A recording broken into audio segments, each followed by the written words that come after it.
मेरे प्यारे परिवारजन, नमस्कार।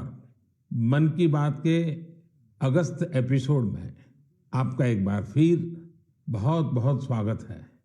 मुझे याद नहीं पड़ता कि कभी ऐसा हुआ हो कि सावन के महीने में दो दो बार मन की बात का कार्यक्रम हुआ, लेकिन इस बार ऐसा ही हो रहा है।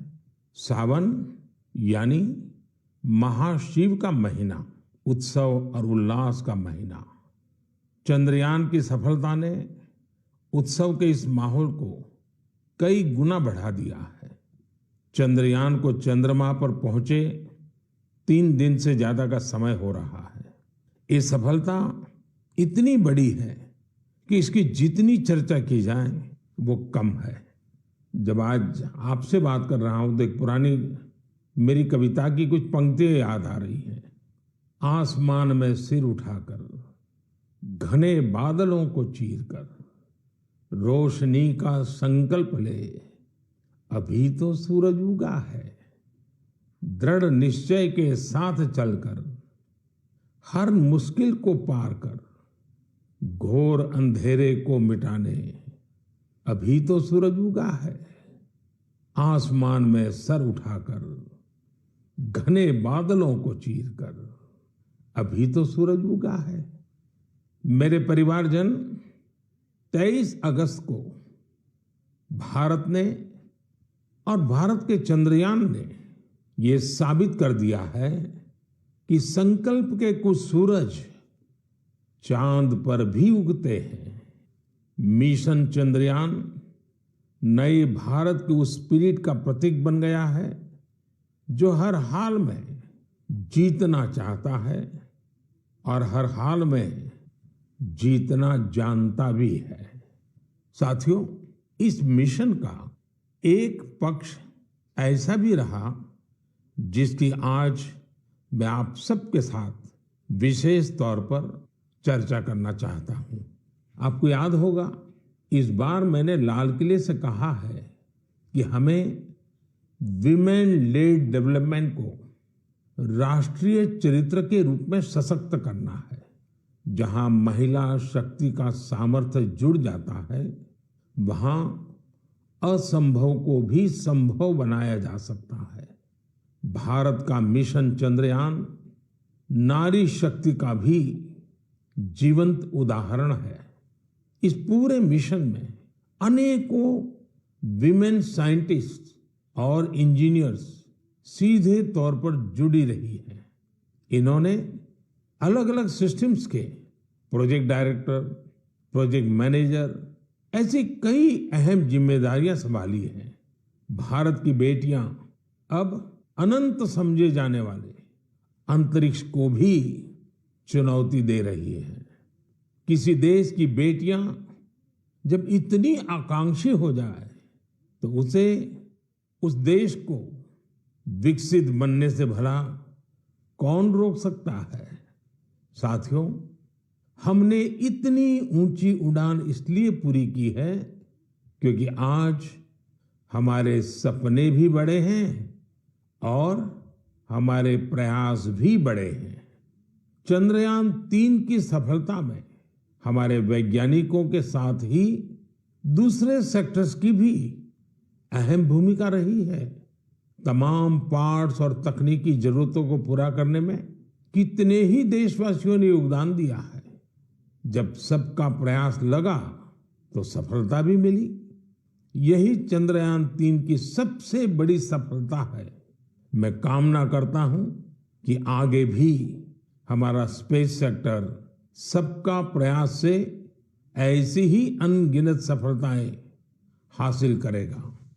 मेरे परिवारजनों, सितंबर का महीना भारत के सामर्थ्य का साक्षी बनने जा रहा है। अगले महीने होने जा रही G20 लीडर समिट के लिए भारत पूरी तरह से तैयार है। इस आयोजन में भाग लेने के लिए 40 देशों के राष्ट्राध्यक्ष और अनेक ग्लोबल ऑर्गेनाइजेशंस राजधानी दिल्ली आ रहे हैं। G20 समिट के इतिहास में ये अब तक की सबसे बड़ी भागीदारी होगी। अपनी प्रेसिडेंसी के दौरान भारत ने G20 को और ज्यादा इंक्लूसिव फोरम बनाया है। भारत के निमंत्रण पर ही अफ्रीकन यूनियन भी G20 से जुड़ी और अफ्रीका के लोगों की आवाज दुनिया के इस अहम प्लेटफॉर्म तक पहुंची। साथियों, पिछले साल बाली में भारत को G20 की अध्यक्षता मिलने के बाद से अब तक इतना कुछ हुआ है जो हमें गर्व से भर देता है। दिल्ली में बड़े बड़े कार्यक्रमों की परंपरा से हटकर हम इसे देश के अलग अलग शहरों में ले गए। देश के 60 शहरों में इससे जुड़ी करीब करीब 200 बैठकों का आयोजन किया गया। G20 डेलीगेट्स जहां भी गए वहां लोगों ने गर्मजोशी से उनका स्वागत किया। ये डेलीगेट्स हमारे देश की डाइवर्सिटी देखकर, हमारी वाइब्रेंट डेमोक्रेसी देखकर बहुत ही प्रभावित हुए। उन्हें ये भी एहसास हुआ कि भारत में कितनी सारी संभावनाएं हैं। साथियों, G20 की हमारी प्रेसिडेंसी पीपल्स प्रेसिडेंसी है, जिसमें जन भागीदारी की भावना सबसे आगे है। G20 के जो 11 एंगेजमेंट ग्रुप्स थे, उनमें एकेडेमिया, सिविल सोसाइटी, युवा, महिलाएं, हमारे सांसद, एंटरप्रेन्योर्स और अर्बन एडमिनिस्ट्रेशन से जुड़े लोगों ने अहम भूमिका निभाई। इसे लेकर देश भर में जो आयोजन हो रहे हैं, उनसे किसी न किसी रूप से 1.5 करोड़ से अधिक लोग जुड़े हैं। जन भागीदारी की हमारी इस कोशिश में एक ही नहीं बल्कि दो विश्व रिकॉर्ड भी बन गए हैं। वाराणसी में हुई G20 क्विज में 800 स्कूलों के 1.25 लाख स्टूडेंट्स की भागीदारी एक नया विश्व रिकॉर्ड बन गया। वहीं लंबानी कारीगरों ने भी कमाल कर दिया। 450 कारीगरों ने करीब 1800 यूनिक पैचेज का आश्चर्यजनक कलेक्शन बनाकर अपने हुनर और क्राफ्ट्समैनशिप का परिचय दिया है। G20 में आए हर प्रतिनिधि हमारे देश की आर्टिस्टिक डाइवर्सिटी को देखकर भी बहुत हैरान हुए। ऐसा ही एक शानदार कार्यक्रम सूरत में आयोजित किया गया। वहां हुए साड़ी वॉकाथॉन में 15 राज्यों की 15,000 महिलाओं ने हिस्सा लिया। इस कार्यक्रम से सूरत की टेक्सटाइल इंडस्ट्री को तो बढ़ावा मिला ही, वोकल फॉर लोकल को भी बल मिला और लोकल के लिए ग्लोबल होने का रास्ता भी बना। श्रीनगर में G20 की बैठक के बाद कश्मीर के पर्यटकों की संख्या में भारी बढ़ोतरी देखी जा रही है। मैं सभी देशवासियों को कहूंगा कि आइए मिलकर G20 के सम्मेलन को सफल बनाएं, देश का मान बढ़ाएं। मेरे परिवारजनों, मन की बात के एपिसोड में हम अपनी युवा पीढ़ी के सामर्थ्य की चर्चा अक्सर करते रहते हैं। आज खेलकूद एक ऐसा क्षेत्र है जहां हमारे युवा निरंतर नई सफलताएं हासिल कर रहे हैं। मैं आज मन की बात में एक ऐसे टूर्नामेंट की बात करूंगा जहां हाल ही में हमारे खिलाड़ियों ने देश का परचम लहराया है। कुछ ही दिनों पहले चीन में वर्ल्ड यूनिवर्सिटी गेम्स हुए थे। इन खेलों में इस बार भारत की बेस्ट एवर परफॉर्मेंस रही है। हमारे खिलाड़ियों ने कुल 26 पदक जीते, जिनमें से 11 गोल्ड मेडल थे। आपको ये जानकर अच्छा लगेगा कि 1959 से लेकर अब तक जितने वर्ल्ड यूनिवर्सिटी गेम्स हुए हैं, उनमें जीते सभी मेडल्स को जोड़ दें तो भी ये संख्या 18 तक ही पहुंचती है। इतने दशकों में सिर्फ 18, जबकि इस बार हमारे खिलाड़ियों ने 26 मेडल जीत लिए। इसलिए वर्ल्ड यूनिवर्सिटी गेम्स में मेडल जीतने वाले कुछ युवा खिलाड़ी, विद्यार्थी इस समय फोन लाइन पर मेरे साथ जुड़े हुए हैं। मैं सबसे पहले इनके बारे में आपको बता दूं। यूपी की रहने वाली प्रगति ने आर्चरी में मेडल जीता है असम के रहने वाले अमलान ने एथलेटिक्स में मेडल जीता है। यूपी की रहने वाली प्रियंका ने रेस वॉक में मेडल जीता है। महाराष्ट्र के रहने वाली अभिदन्या ने शूटिंग में मेडल जीता है। मेरे प्यारे युवा खिलाड़ियों, नमस्कार। नमस्ते सर। मुझे आपसे बात करके बहुत अच्छा लग रहा है। मैं सबसे पहले भारत की यूनिवर्सिटीज में से सिलेक्ट की गई टीम, आप लोगों ने जो भारत का नाम रोशन किया है, इसलिए मैं आप सबको बधाई देता हूं। आपने वर्ल्ड यूनिवर्सिटी गेम्स में अपने प्रदर्शन से हर देशवासी का सिर गर्व से ऊंचा कर दिया है। तो सबसे पहले तो मैं आपको बहुत बहुत बधाई देता हूं। प्रगति में इस बातचीत की शुरुआत आपसे कर रहा हूं। आप सबसे पहले मुझे बताइए कि 2 मेडल जीतने के बाद आप जब यहाँ से गई तब ये सोचा था क्या, और इतना बड़ा विजय प्राप्त किया तो महसूस क्या हो रहा है? तो बहुत प्राउड फील कर रही थी मैं। मुझे इतना अच्छा लग रहा था कि मैं अपने देश का झंडा इतना ऊंचा लहरा के आई हूँ कि एक बार तो ठीक है गोल्ड फाइट में पहुंचे थे, उसको लूज किया था तो रिग्रेट हो रहा था, पर दूसरी बार यही था दिमाग में कि अब कुछ हो जाए, ये इसको नीचे नहीं जाने देना है, इसको हर हाल में सबसे ऊंचा लहरा के ही आना है। जब हम फाइट को लास्ट में जीते थे तो वहीं पोडियम पे हम लोग ने बहुत अच्छे से सेलिब्रेट किया था। वो मोमेंट बहुत अच्छा था। इतना प्राउड फील हो रहा था कि मतलब हिसाब नहीं था उसका। प्रगति, आपको तो फिजिकली बहुत बड़े प्रॉब्लम आए थे, उसमें से आप उभर करके आई। ये अपने आप में देश के नौजवानों के लिए बड़ा इंस्पायरिंग है। क्या हुआ था आपको? सर 5 मई 2020 में मुझे सर ब्रेन हैमरेज हुआ था। मैं वेंटिलेटर पे थी। कुछ कंफर्मेशन नहीं थी कि मैं बचूंगी कि नहीं, और बची तो कैसे बचूंगी, बट इतना था कि हाँ मुझे अंदर से हिम्मत थी कि मैंने जाना है, वापस ग्राउंड पर खड़े होना है, एरो चलाने। मेरे को मेरी जिंदगी बचाई है तो सबसे बड़ा हाथ भगवान का, उसके बाद डॉक्टर का, फिर आर्चरी का। हमारे साथ अमलान भी है। अमलान, जरा बताइए, आपकी एथलेटिक के प्रति इतनी ज्यादा रुचि कैसे डेवलप की? जी नमस्कार सर। नमस्कार नमस्कार। सर एथलेटिक्स के प्रति तो पहले उतनी रुचि नहीं थी, पहले हम फुटबॉल में थे ज़्यादा, बट जैसे जैसे मेरे भाई का एक दोस्त है तो उन्होंने मेरे को बोला कि अमलान तुम्हें एथलेटिक्स में कंपटीशन में जाना चाहिए। तो मैंने सोचा चलो ठीक है। तो पहला जब मैंने स्टेट मीट खेला तो मैं हार गया उसमें, तो हार मुझे अच्छी नहीं लगी, तो ऐसे करते करते मैं एथलेटिक्स में आ गया। फिर ऐसे ही धीरे धीरे अभी मजा आने लग रहा है, तो ऐसे ही मेरा रुचि बढ़ गया। अमलान, जरा बताइए, ज्यादातर प्रैक्टिस कहाँ की? ज्यादातर मैंने हैदराबाद में प्रैक्टिस की है, साई रेड्डी सर के अंदर। फिर उसके बाद में भुवनेश्वर में शिफ्ट हो गया, तो उधर से मेरा प्रोफेशनली स्टार्ट हुआ सर। अच्छा, हमारे साथ प्रियंका भी है। प्रियंका, आप 20 किलोमीटर रेस वॉक टीम का हिस्सा थी।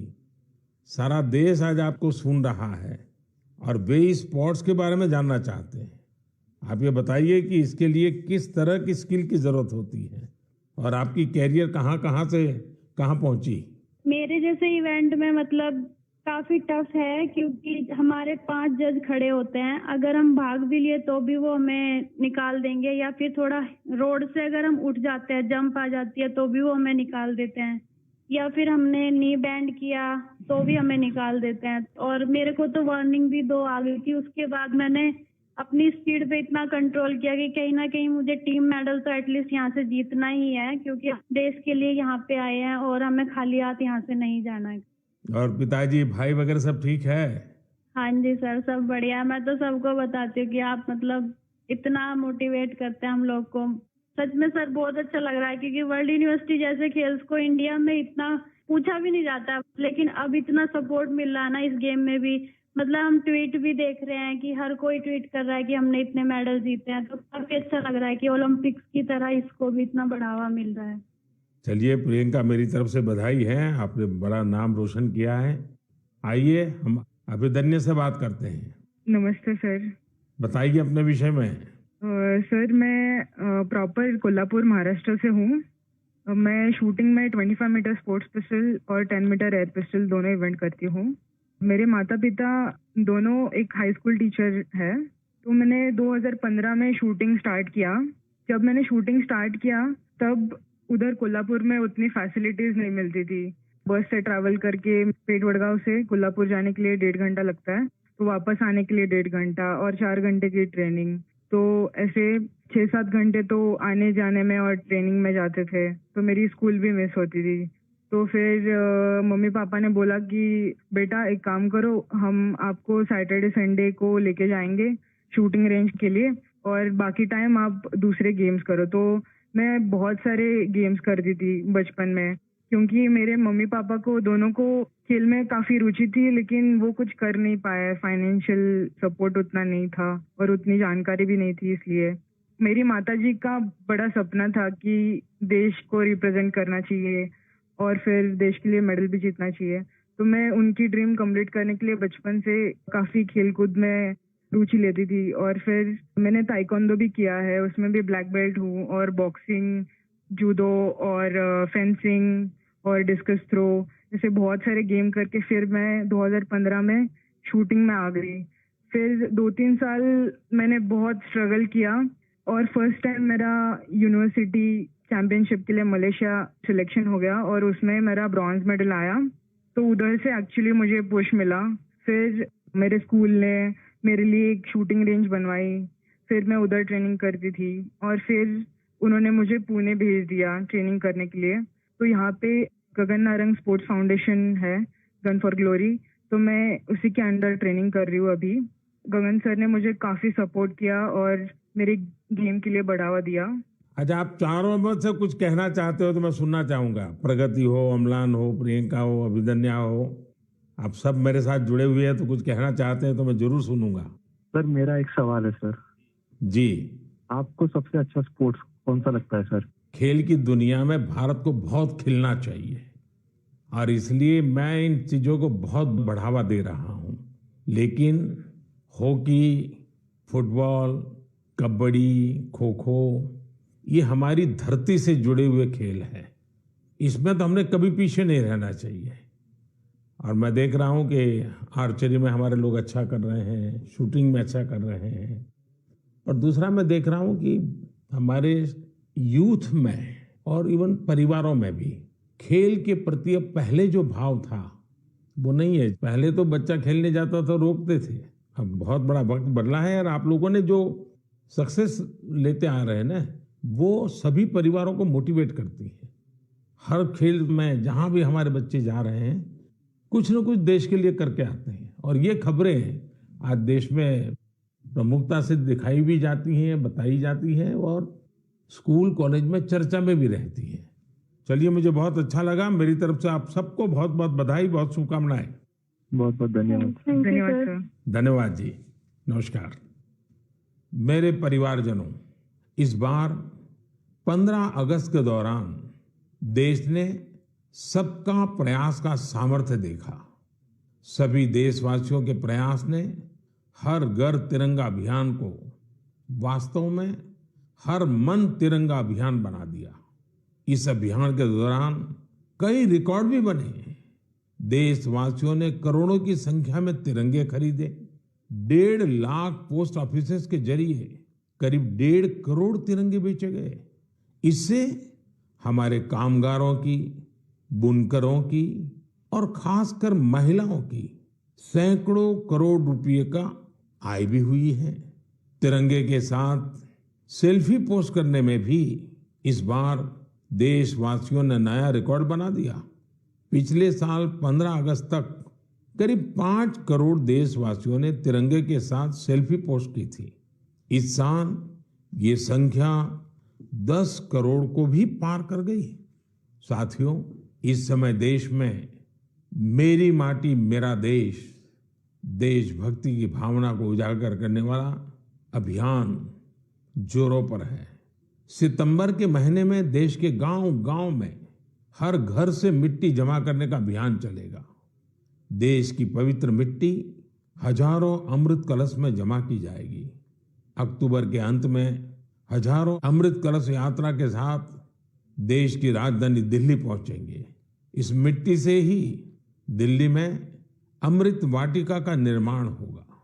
मुझे विश्वास है हर देशवासी का प्रयास इस अभियान को भी सफल बनाएगा। मेरे परिवारजनों, इस बार मुझे कई पत्र संस्कृत भाषा में मिले हैं। इसकी वजह यह है कि सावन मास की पूर्णिमा इस तिथि को विश्व संस्कृत दिवस मनाया जाता है। सर्वेभ्यः विश्व संस्कृत दिवसस्य हार्दिक शुभकामनाः। आप सभी को विश्व संस्कृत दिवस की बहुत बहुत बधाई। हम सब जानते हैं कि संस्कृत दुनिया की सबसे प्राचीन भाषाओं में से एक है। इसे कई आधुनिक भाषाओं की जननी भी कहा जाता है। संस्कृत अपनी प्राचीनता के साथ साथ अपनी वैज्ञानिकता और व्याकरण के लिए भी जानी जाती है। भारत का कितना ही प्राचीन ज्ञान हजारों वर्षों तक संस्कृत भाषा में ही संरक्षित किया गया है। योग, आयुर्वेद और फिलॉसफी जैसे विषयों पर रिसर्च करने वाले लोग अब ज्यादा से ज्यादा संस्कृत सीख रहे हैं। कई संस्थान भी इस दिशा में बहुत अच्छा काम कर रहे हैं, जैसे कि Sanskrit promotion foundation, Sanskrit for योग, संस्कृत फॉर आयुर्वेद और संस्कृत फॉर बुद्धिज्म जैसे कई कोर्सेज करवाता है। संस्कृत भारती लोगों को संस्कृत सिखाने का अभियान चलाती है। इसमें आप 10 दिन के संस्कृत संभाषण शिविर में भाग ले सकते हैं। मुझे खुशी है कि आज लोगों में संस्कृत को लेकर जागरूकता और गर्व का भाव बढ़ा है। इसके पीछे बीते वर्षों में देश का विशेष योगदान भी है। जैसे 3 संस्कृत डीम्ड यूनिवर्सिटीज को 2020 में सेंट्रल यूनिवर्सिटीज बनाया गया। अलग अलग शहरों में संस्कृत विश्वविद्यालयों के कई कॉलेज और संस्थान भी चल रहे हैं। IITs और IIMs जैसे संस्थानों में संस्कृत केंद्र काफी पॉपुलर हो रहे हैं। साथियों, अक्सर आपने एक बात जरूर अनुभव की होगी, जड़ों से जुड़ने की, हमारी संस्कृति से जुड़ने की। हमारी परंपरा का बहुत बड़ा सशक्त माध्यम होती है हमारी मातृभाषा। जब हम अपनी मातृभाषा से जुड़ते हैं तो हम सहज रूप से अपनी संस्कृति से जुड़ जाते हैं, अपने संस्कारों से जुड़ जाते हैं, अपनी परंपरा से जुड़ जाते हैं, अपने चीर पुरातन भव्य वैभव से जुड़ जाते हैं। ऐसे ही भारत की एक और मातृभाषा है गौरवशाली तेलुगु भाषा। 29 अगस्त तेलुगु दिवस मनाया जाएगा। अंदरिकी तेलुगु भाषा दिनोत्सव शुभाकांक्षलु। आप सभी को तेलुगु दिवस की बहुत बहुत बधाई। तेलुगु भाषा के साहित्य और विरासत में भारतीय संस्कृति के कई अनमोल रत्न छिपे हैं। तेलुगु की इस विरासत का लाभ पूरे देश को मिले, इसके लिए कई प्रयास भी किए जा रहे हैं। मेरे परिवारजनों, मन की बात के कई एपिसोड्स में हमने टूरिज्म पर बात की है। चीजों या स्थानों को साक्षात खुद देखना, समझना और कुछ पल उनको जीना एक अलग ही अनुभव देता है। कोई समंदर का कितना ही वर्णन कर दे, लेकिन हम समंदर को देखे बिना उसकी विशालता महसूस नहीं कर सकते। कोई हिमालय का कितना ही बखान कर दे, लेकिन हम हिमालय को देखे बिना उसकी सुंदरता का आकलन नहीं कर सकते। इसलिए ही मैं अक्सर आप सभी से ये आग्रह करता हूं कि जब मौका मिले हमें अपने देश की ब्यूटी, अपने देश की डाइवर्सिटी, उसे जरूर देखने जाना चाहिए। अक्सर हम एक और बात भी देखते हैं, हम भले ही दुनिया का कोना कोना छान ले, लेकिन अपने ही शहर या राज्य की कई बेहतरीन जगहों और चीजों से अनजान होते हैं। कई बार ऐसा होता है कि लोग अपने शहर के ही ऐतिहासिक स्थलों के बारे में ज्यादा नहीं जानते। ऐसा ही कुछ धनपाल जी के साथ हुआ। धनपाल जी बेंगलुरु के ट्रांसपोर्ट ऑफिस में ड्राइवर का काम करते थे। करीब 17 साल पहले उन्हें साइट सीइंग विंग में जिम्मेदारी मिली थी। इसे अब लोग बेंगलुरु दर्शिनी के नाम से जानते हैं। धनपाल जी पर्यटकों को शहर के अलग अलग पर्यटन स्थलों पर ले जाया करते थे। ऐसी ही एक ट्रिप पर किसी टूरिस्ट ने उनसे पूछ लिया, बेंगलुरु में टैंक को सेंकी टैंक क्यों कहा जाता है? उन्हें बहुत ही खराब लगा कि उन्हें इसका जवाब पता नहीं था। ऐसे में उन्होंने खुद की जानकारी बढ़ाने पर फोकस किया। अपनी विरासत को जानने के इस जुनून में उन्हें अनेक पत्थर और शिलालेख मिले। इस काम में धनपाल जी का मन ऐसा रमा कि उन्होंने एपिग्राफी यानी शिलालेखों से जुड़े विषय में डिप्लोमा भी कर लिया। हालांकि अब वे रिटायर्ड हो चुके हैं, लेकिन बेंगलुरु के इतिहास खंगालने का उनका शौक अब भी बरकरार है। साथियों, मुझे ब्रायन डी खारप्रन के बारे में बताते हुए बेहद खुशी हो रही है। ये मेघालय के रहने वाले हैं और उनकी स्पेलियोलॉजी में गजब की दिलचस्पी है। सरल भाषा में कहा जाए तो इसका मतलब है गुफाओं का अध्ययन। वर्षों पहले उनमें यह इंटरेस्ट तब जगा जब उन्होंने कई स्टोरी बुक्स पढ़ी। 1964 में उन्होंने एक स्कूली छात्र के रूप में अपना पहला एक्सप्लोरेशन किया। 1990 में उन्होंने अपने दोस्त के साथ मिलकर एक एसोसिएशन की स्थापना की और इसके जरिए मेघालय की अनजान गुफाओं के बारे में पता लगाना शुरू किया। देखते ही देखते उन्होंने अपनी टीम के साथ मेघालय की 1700 से ज्यादा गुफाओं की खोज कर डाली और राज्य को वर्ल्ड केव मैप पर ला दिया। भारत की सबसे लंबी और गहरी गुफाओं में से कुछ मेघालय में मौजूद है। ब्रायन जी और उनकी टीम ने केव फौना यानी गुफा के उन जीव जंतुओं को भी डॉक्यूमेंट किया है जो दुनिया में और कहीं नहीं पाए जाते हैं। मैं इस पूरी टीम के प्रयासों की सराहना करता हूं। साथ ही मेरा यह आग्रह भी है कि आप मेघालय की गुफाओं में घूमने का प्लान जरूर बनाएं। मेरे परिवारजनों, आप सभी जानते हैं कि डेयरी सेक्टर हमारे देश के सबसे इम्पोर्टेंट सेक्टर में से एक है। हमारी माताओं और बहनों के जीवन में बड़ा परिवर्तन लाने में तो इसकी बहुत अहम भूमिका रही है। कुछ ही दिनों पहले मुझे गुजरात की बनास डेयरी के एक इंटरेस्टिंग इनिशिएटिव के बारे में जानकारी मिली। बनास डेयरी एशिया की सबसे बड़ी डेयरी मानी जाती है। यहाँ हर रोज औसतन 75 लाख लीटर दूध प्रोसेस किया जाता है। इसके बाद इसे दूसरे राज्यों में भी भेजा जाता है। दूसरे राज्यों में यहाँ के दूध की समय पर डिलीवरी हो, इसके लिए अभी तक टैंकर या फिर मिल्क ट्रेनों का सहारा लिया जाता था। लेकिन इसमें भी चुनौतियां कम नहीं थी। एक तो यह कि लोडिंग और अनलोडिंग में समय बहुत लगता था और कई बार इसमें दूध भी खराब हो जाता था। इस समस्या को दूर करने के लिए भारतीय रेलवे ने एक नया प्रयोग किया। रेलवे ने पालनपुर से न्यू रेवाड़ी तक ट्रक ऑन ट्रैक की सुविधा शुरू की। इसमें दूध के ट्रकों को सीधे ट्रेन पर चढ़ा दिया जाता है, यानी ट्रांसपोर्टेशन की बहुत बड़ी दिक्कत इससे दूर हुई है। ट्रक ऑन ट्रैक सुविधा के नतीजे बहुत संतोष देने वाले रहे हैं।